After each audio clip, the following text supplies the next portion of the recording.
तो यार विद्युत जामवाल से लेकर जूनियर एनटीआर तक सबको मिलेगा मौका अपने पठान और भाईजान को फेस करने का। तो भाई लोग अपना प्यारा स्पाई यूनिवर्स बहुत ही जल्द काफी ज्यादा रफ्तार पकड़ने वाला है, क्योंकि इस यूनिवर्स में आने वाली फिल्में इसके बॉक्स ऑफिस नंबर को जरा भी नहीं रुकने देने वाली। और हम लोग भी बिल्कुल नहीं रुकेंगे इस यूनिवर्स के असली विलन के बारे में बात करने से। जहाँ यश राज के इस जासूसों से भरे यूनिवर्स में इसके हीरोज की तबाही का नजारा तो हमने देख लिया, पर अब बारी है इस यूनिवर्स के असली थैनोस से मिलने की। और आज हम लोग इस यूनिवर्स में आने वाली इसी तबाही के बारे में बात करने वाले हैं। तो चलिए बिना ज्यादा देरी के इस पे बात करते हैं। तो हेलो गाइज एंड हमारे चैनल में आपका स्वागत है।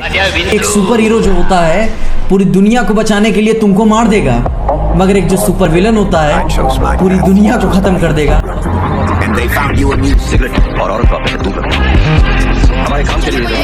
तुझे देखकर मुझे ऐसा ही लगा कौन हीरो नहीं विलन। तो यार एसआरके की पठान में जिम जैसे हैंडसम और रूथलेस विलन के दिखने से पहले आई कैन हार्डली रिकॉल कि हमें प्रेजेंट टाइम में एक प्योर बॉलीवुड मूवी के अंदर ऐसा कोई विलन दिखा है जो हीरो के ऊपर पूरी तरह से भारी पड़ता है, उसे पूरी मूवी में डोमिनेट करके रखता है और प्रोमिनेंटली उसे कई सारे कॉम्बैट फाइट्स में भी हराता है। और यही एक वजह है कि पठान बॉक्स ऑफिस सक्सेस के साथ साथ क्रिटिकली भी सक्सेसफुल होना अचीव कर पाई, क्योंकि मूवी में हीरो के टक्कर के विलन का होना उस मूवी में चार चांद लगा देता है, जिससे वो फिल्म पहले से और भी खूबसूरत हो जाती है। जहां हम सबको उसके परिणाम के बारे में तो पता ही होता है कि अंततः तो हीरो ही इस फिल्म का असली महानायक है, पर हम जैसे आम लोग तो उसके इन्हीं स्ट्रगल से रिलेट कर पाते हैं, जहां वो विलन को फेस करते वक्त लड़खड़ाता है और उसे कई सारी मुसीबतों का सामना करना पड़ता है, जिसके साथ ये एज अ मैन भी उसके ईगो और मेंटल स्टेबिलिटी के लिए काफी ज्यादा चैलेंजिंग होता है। पर असल में ये सभी तो एक हीरो को असली हीरो बनाता है, जहाँ इतनी सारी मुसीबतों और चैलेंजेस को फेस करने के बाद भी वो हार नहीं मानता और अपने फियर्स का पूरी निडरता के साथ सामना करता है। जहाँ एक हीरो की जिंदगी में उसके इस असली हीरो बनने तक के सफर में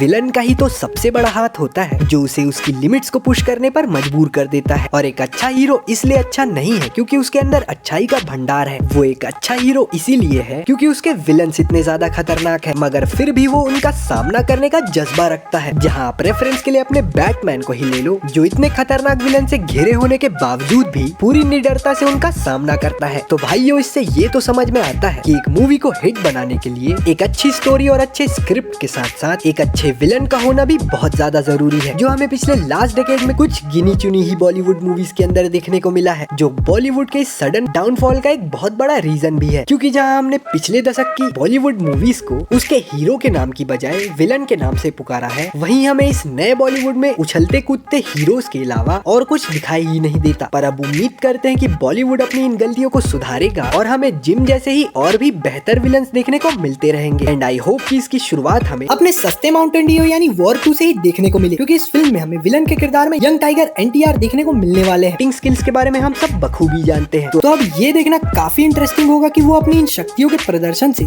इस फिल्म में क्या जादू बिखेरते हैं। खलनायकों के बारे में इतने विस्तार से चर्चा करने के बाद हम ज्यादा देरी ना करते हुए अपने एक अच्छे विलन की इस तलाश को जारी रखते हैं। तो यार वॉर पठान और टाइगर 3 के बाद हमें इस स्पाई यूनिवर्स में टाइगर वर्सेस पठान के दर्शन होने वाले हैं, जो कि न सिर्फ इस स्पाई यूनिवर्स की बल्कि अपने पूरे हिंदुस्तानी सिनेमा की अभी तक की सबसे बड़ी और महत्वपूर्ण फिल्म होगी, जिसे लेकर सबसे महत्वपूर्ण सवाल तो ये है कि इस महासंग्राम का असली विलन कौन होगा, जो अपने पठान और भाईजान की स्टारडम को मैच कर पाएगा। जिसके बारे में आपको क्या लगता है, आप किस सुपरस्टार को इस रोल में देखना चाहते हो, ये आप कमेंट्स में लिखकर बता देना। और बाय द वे, मैंने स्पाई यूनिवर्स में आने वाली अपकमिंग मूवीज के बारे में एक सेपरेट वीडियो बना दी है, तो चाहो तो उसे भी चेकआउट कर लेना। अब बाकी यार देखो, ये कुछ विलन्स हैं जो मुझे लगता है कि इन मेगा स्टार्स की स्टारडम को मैच कर सकते हैं, जिनमें सबसे पहले नाम आता है हाल ही में साउथ इंडस्ट्री में विलन कोटे को पूरी तरह से रिजर्व कर लेने वाले विलन संजू बाबा का। जहां एक विलन के लिए सबसे ज्यादा जरूरी है उसकी प्रेजेंटेशन और उसकी पर्सनैलिटी, जो संजू बाबा में कूट कूट कर भरी हुई है, और उन्होंने हर बार एकदम स्टाइल के साथ इसे हमारे सामने प्रस्तुत भी किया है। चाहे फिर वो बात हो इंडियन वाइकिंग अधीरा की या बॉलीवुड के one of the most iconic villain Kancha Cheena की, बाबा हमें जितनी बार विलन के किरदार में नजर आए हैं, उन्होंने हमारा दिल जिगर फेफड़ा सब जीत लिया है। और बाबा को सलमान भाईजान और पठान से लड़ते देखना तो once in a lifetime experience होगा, जो थिएटर्स के साथ साथ इन न्यू कमर्स की गांड भी फाड़ देगा। और फिर दूसरा विलन जिसने अपनी स्किल्स और कमाल की बॉडी से इस लिस्ट में अपनी जगह बनाई है, वो है बॉलीवुड के छुपे हुए सितारे द रियल कमांडो विद्युत जामवाल, जिनके पास एक्टिंग पोटेंशियल से लेकर इतनी सारी कॉम्बैट टेक्निक्स हैं कि ये बड़ी आसानी से अपने पठान और भाईजान को अच्छी खासी टक्कर दे सकते हैं। और यार सच कहूँ तो वायरस की इस स्पाई यूनिवर्स की एक और खास बात ये ये है कि ये काफी ज्यादा लेविश और एक बड़ी बजट की हिंदी फिल्म की तरह फील होता है, जिसकी कलर ग्रेडिंग और लोकेशंस के साथ साथ इसके सभी कैरेक्टर्स एकदम टिप टॉप ऊपर से नीचे तक एकदम सॉलिड दिखाई पड़ते हैं। जिस कैटेगरी में अपने विद्युत भाई को कोई पीछे छोड़ सकता है क्या?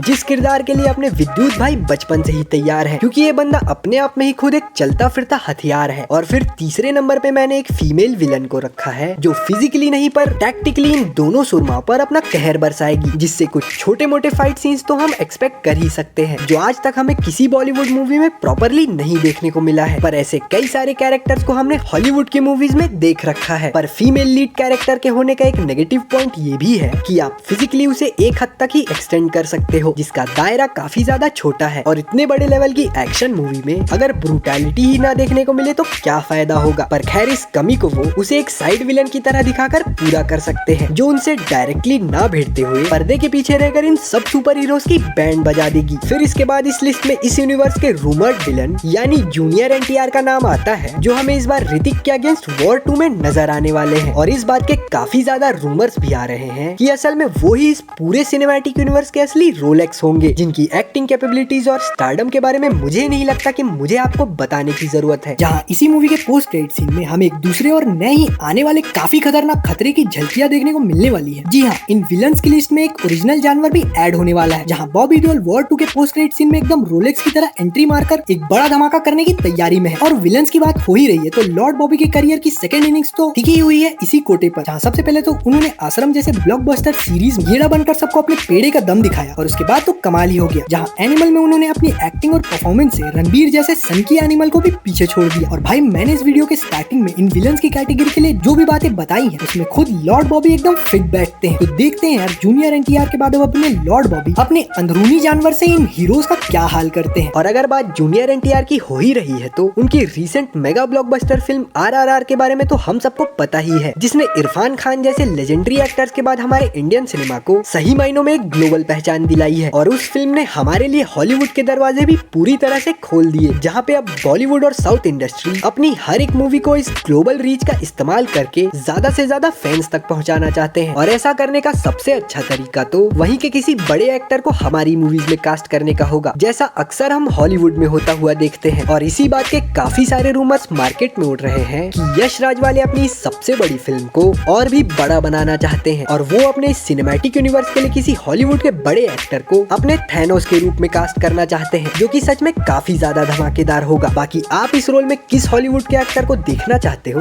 ये आप कमेंट्स में बताना। और बाय द वे मैंने स्पाई यूनिवर्स में आने वाली अपकमिंग मेगा ब्लॉकबस्टर मूवीज के बारे में एक सेपरेट वीडियो बना दी है, तो चाहो तो उसे भी चेकआउट कर लेना। और जिसके बाद एक ऐसे बंदे का नाम निकल कर सामने आता है जिसे हम इस स्पाई यूनिवर्स में काफी लंबे समय से देखते आ रहे हैं। तो यार मैं बात कर रहा हूँ इस यूनिवर्स के निक फ्यूरी यानी कर्नल लूथरा, जो कि मोस्ट प्रोबेबली एक विलन हो सकते हैं, जो छुपकर इस पूरे खेल पर अपनी पकड़ जमाए हुए हैं और सही मौके की तलाश में हैं, क्योंकि हमने वॉर और पठान में जिस मिशन में कर्नल लूथरा का इन्वॉल्वमेंट देखा वो हर एक मिशन नाकामयाब हुआ, और उस मिशन की खबर दुश्मन को पहले से ही लग गई, जहाँ जिम की फैमिली को टेररिस्ट ऑर्गेनाइजेशन के द्वारा पकड़े जाने में भी कर्नल लूथरा का ही हाथ हो सकता है, क्योंकि जिम की फैमिली को बचाने के लिए एक छोटे से टेररिस्ट ऑर्गेनाइजेशन से ढंग का नेगोशिएशन ना करना और यहाँ तक कि उन्हें बचाने के लिए एक रेस्क्यू ऑपरेशन भी ना करवाना कर्नल लूथरा पे काफी सारे बड़े सवाल ला खड़ा करता है, जहाँ की कर्नल लूथरा यानी कि अपने आशुतोष राणा सर भी एक काफी तगड़े विलन हो सकते हैं, जिनकी एक्टिंग रेंज का छोटा सा एग्जांपल आप संघर्ष और दुश्मन जैसी कल्ट क्लासिक मूवीज को देखकर लगा सकते हो। और फिर आगे बढ़ते हुए अपने इस लिस्ट में आने वाले अगले विलन की बात की जाए तो ये है विजय सेतुपति, जिनकी जवान फर्जी और मास्टर की परफॉर्मेंस ने हम सबको इनका दीवाना बना दिया है। फिर आगे इस लिस्ट में नाम आता है बॉलीवुड में परफेक्शनिस्ट कहे जाने वाले आमिर खान का, क्योंकि वही एक ऐसे एक्टर है पूरे बॉलीवुड में जो इन दिग्गज कलाकारों के स्टारडम को मैच कर सकते हैं, जिन्हें अभी तक हमने काफी सारे डिफरेंट रोल्स को निभाते हुए देखा है, पर एक प्रॉपर विलन के किरदार में हम उन्हें आज तक नहीं देख पाए। और उनकी एंट्री के लिए इससे बेहतर मौका क्या होगा जहां उनका सामना सीधा बॉलीवुड के लास्ट ऑफ द स्टार्स अपने भाईजान और पठान से होगा। और अगर ये तीनों एक साथ बड़े पर्दे पर आ गए तो जिस दिन ये सीन थिएटर में आएगा ना जाने कितनी तबाही मचाएगा, जिसको खुद पूरा बॉलीवुड भी मिलकर नहीं रोक पाएगा। पर अगर बात करें इससे भी बड़ा इम्पैक्ट प्रोड्यूस करने की, तब तो आदित्य चोपड़ा को अपने स्पाई यूनिवर्स में साउथ के किसी बड़े एक्टर को ही कास्ट करना पड़ेगा, जिनमें थल्लईवार रजनीकांत, मोहनलाल सर और भारतीय इतिहास में एक्टिंग की परिभाषा लिखने वाले उलगनैनन कमल सर जैसे लेजेंडरी एक्टर्स का नाम आता है, जिनके इस स्पाई यूनिवर्स में जुड़ने मात्र से इसकी ऊंचाइयों को कोई कोई ठिकाना ही नहीं रहेगा, क्योंकि आधी बॉलीवुड इंडस्ट्री के अगेंस्ट साउथ के इतने बड़े सुपरस्टार की एंट्री हो गई, तो इससे होने वाली तबाही का अंदाजा कोई भी नहीं लगा सकता। जिसके बाद अब अपनी इस लिस्ट के आखिरी विलन की बात करें तो ये है अपने नए नवेले रावण, मोस्ट स्टाइलिश विलन और सारे गैंगस्टर्स के बाप, अपने रॉकी भाई, जो मेरे तो पर्सनल फेवरेट हैं और मैं तो इन्हें ही इस यूनिवर्स का असली रोलेक्स बनते देखना चाहता हूँ, जिनकी एंट्री मात्र से थिएटर्स की धड़कन एकदम तेज हो जाती हैं। तो जब इनका सामना इतने बड़े सुपरस्टार्स से होगा तो सोचो फैंस की उत्सुकता कितनी ज्यादा बढ़ जाएगी। और भाई लोग, जिस दिन ये सीन थिएटर पे आएगा, अपनी सुनामी में उस थिएटर को भी बहा ले जाएगा। तो यार ये थे कुछ ऐसे विलन्स जो कि मोस्ट प्रोबेबली हमें स्पाई यूनिवर्स में दिखाई दे सकते हैं, जहां पठान और जवान जैसी मूवीज के बाद अब बॉलीवुड के पास दोबारा से एक ऐसा मौका है जिससे वो एक तगड़ा कमबैक कर सकते हैं। जहां मैं होप करता हूं कि इस बार ये इस अवसर का संपूर्ण लाभ उठाएंगे और हमें ना सिर्फ एक अच्छी स्टोरी बल्कि एक अच्छा विलन भी दिखाया जाएगा, जिसकी बस झलक ही इन सारे सुपर हीरोज के पूरे साम्राज्य को हिलाकर रख देने के लिए काफी होगी। जिसके बेस्ट एग्जांपल के रूप में आप अपने एलसीयू के थैनोस यानी रोलेक्स को ले सकते हो, जिसकी सिर्फ 9 मिनट की स्क्रीन प्रेजेंस ने पूरे इंडियन सिनेमा को हिलाकर रख दिया। जिसमें आप किस एक्टर या एक्ट्रेस को इस यूनिवर्स के रोलेक्स के रूप में देखना चाहते हो, ये आप कमेंट्स में लिखकर बता देना। और बाकी वीडियो में कुछ पसंद आया तो वीडियो को लाइक और ऐसे ही अमेजिंग वीडियोस के लिए चैनल को सब्सक्राइब भी कर देना।